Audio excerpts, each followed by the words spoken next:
So I'm finishing up this painting of Elsa Dutton from 1883, and I wanted to show you the last few touches I'm kind of adding to it.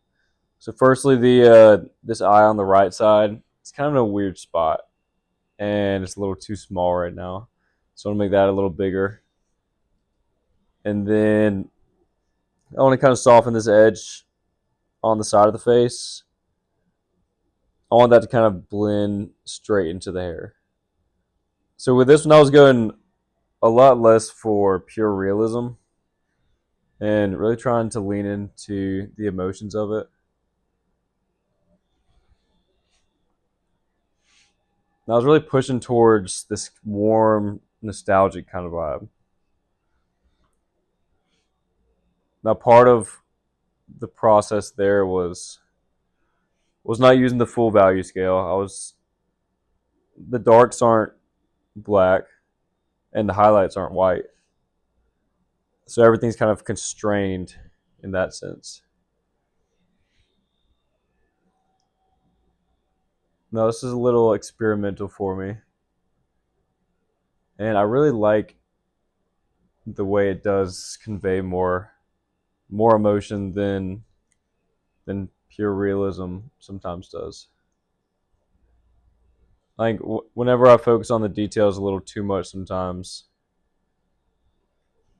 these can get kind of stale. Where I'm just trying to match the perfect color and the perfect value, but then when you loosen those colors up a little bit and get a little more experimental, sometimes it can be a little more freeing, and it's less of a thinking process, more of just letting your brush kind of take control a little bit, go where it wants to go on the canvas, pick the colors it wants to pick.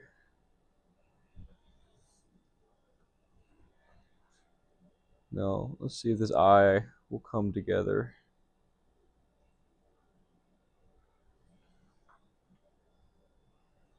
Now I'll put a picture of the before picture at the start, and I'll bring it up right here so you can see where it was just yesterday when I was starting to paint it.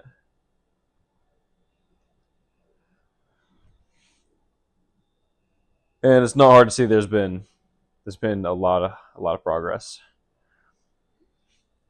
Saturating everything up a little bit, getting all the proportions a little better.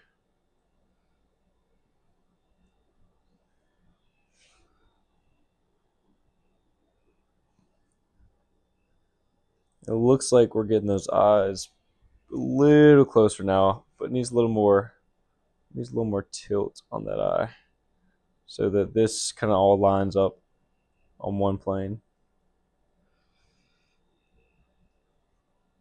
And like I said, keeping it loose. Keeping it loose, not trying to get the perfect colors and not trying to get everything in the perfect place.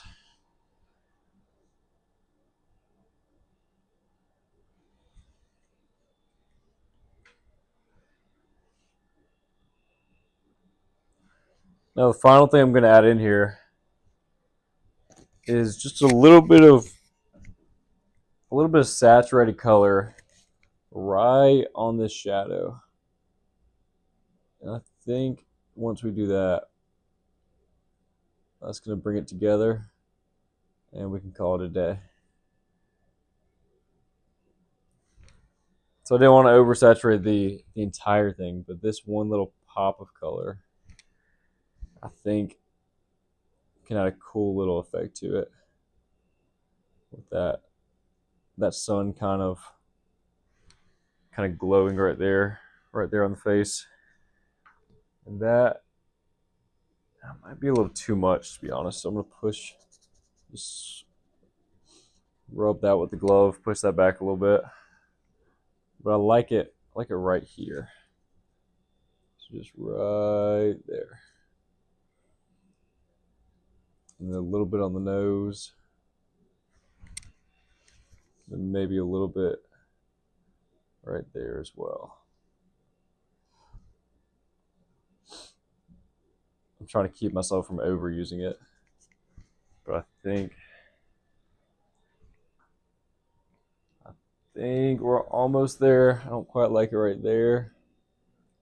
So let's actually add a little more. What are we thinking?